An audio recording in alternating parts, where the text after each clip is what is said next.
Welcome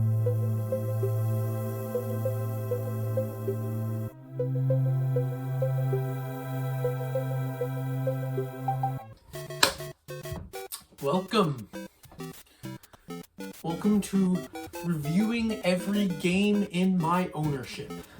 So, let me explain.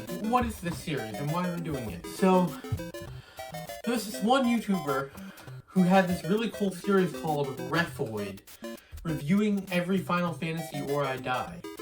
And he basically played every Final Fantasy, did a review video on all of them. And I thought, that's cool. I want to do something like that. So, I decided, what am I going to do with it? Well, why don't I just review every game that I already have? And yeah, so that's what I'm going to do. We're going to go through every game, plus a few extras. I'll explain that in a minute. And I'm going to review them. And then at the end, I'm going to make one video ranking every single one. And we're going to find what's the best one. Yeah, we're going to know. So yeah, so why did I say there might be a few extras? So I think it would be cheating to not include some games that I own, but I don't think it'd be cheating to add on some games I don't own. That's just expanding the list, not decreasing anything. So I was thinking Nintendo Switch Online, right? You don't technically own those games. It's part of a subscription service. But there's some games on there I still want to review because I played them or want to play them. So I'm going to include some of those. And also some games that, like, there's one game I've been borrowing for a while that I played and beat and still have with me. I'm going to review that. So I'm not excluding any games that I own. I'm just adding on some extra ones. So let me know that. Today we are starting with... Hold on, be right back. Yeah. So Mario's 40th anniversary just happened. Yeah, so I thought, why not start with, like, the mainline Mario games? I was trying to figure out, like, I was thinking I should start somewhere, but where? How do I decide what to do? So I'm probably going to do these in, like, sets. So I might do, like, the mainline Mario games and then, like, Zelda games. So, like, series I'll probably do together so we can see how they evolve and grow. At least all the ones that I have. So instead of just making everything completely random.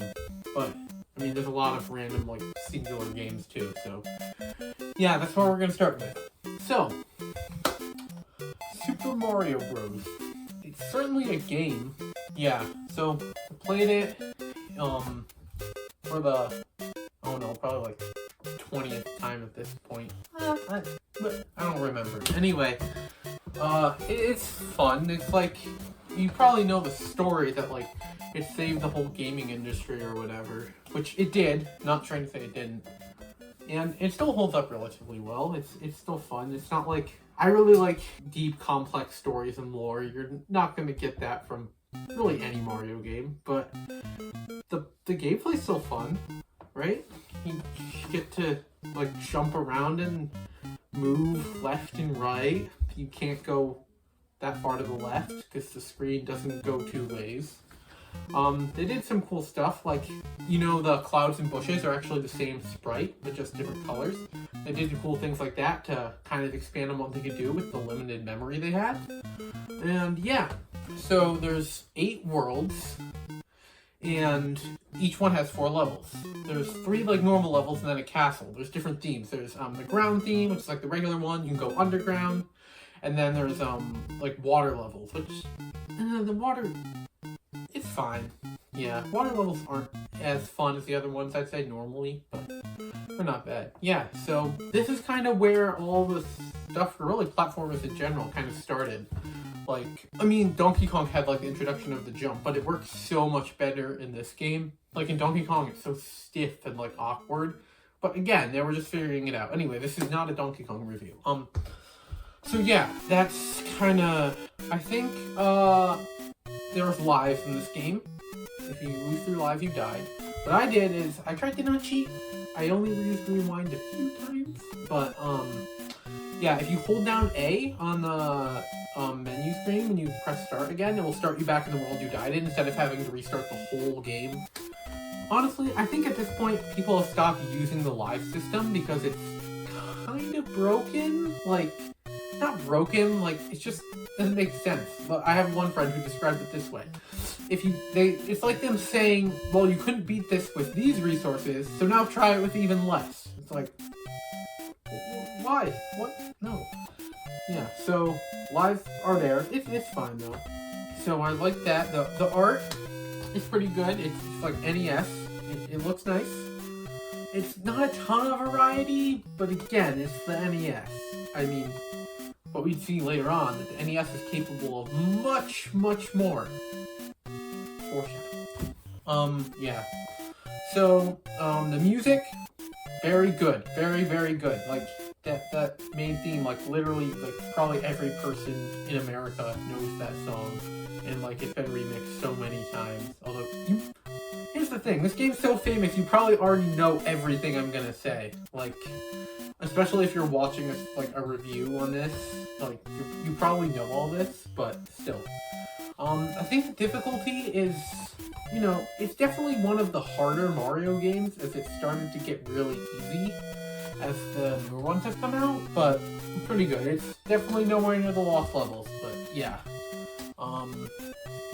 It's fun, yeah. It's definitely not like, it's not the best game ever. Like, the most important game ever? Maybe. But not the best. I think there have been a lot of better games, but it's still very good for having, like, come out in 1985, you know? There's some, like, cool glitches. I love, the warp zones are a really cool idea, like, having, like, hidden secrets you can find that lead to different things, you know? It's really cool. So, yeah. Story. Oh yeah, let's get into the story. There's nothing. It's, again, a Mario game, and I love good stories. That's like one of my favorite things about a lot of my favorite games, but it's kind of nothing. I mean, it's there, but like, I think, correct me if I'm wrong, I believe Miyamoto didn't really want it to have a deep story, which is okay. Not everything needs to. You can still have a fun game without a story. But, you know, it's, Mario has to rescue Peach from Bowser because he turned all the toads into, like, bricks and stuff. Oh yeah, did you know when you're breaking bricks and stuff, you're killing Toad?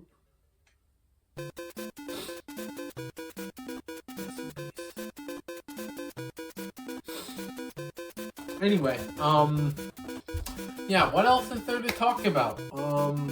I mean, everything I said, I'm sure has been said 1,000 times already, but it's actually very good. It's very fun. It has good designed levels. I think it, yeah. Oh, and there's a sky theme. I didn't even talk about that. In the mushrooms. Jumping on mushrooms. Yeah. It's good. I like that. Oh yeah, it has two-player, multiplayer. You can play as Mario, and then another person can be Luigi. There's no difference between how they play, but you go back and forth. You don't play at the same time, but still, pretty cool, right?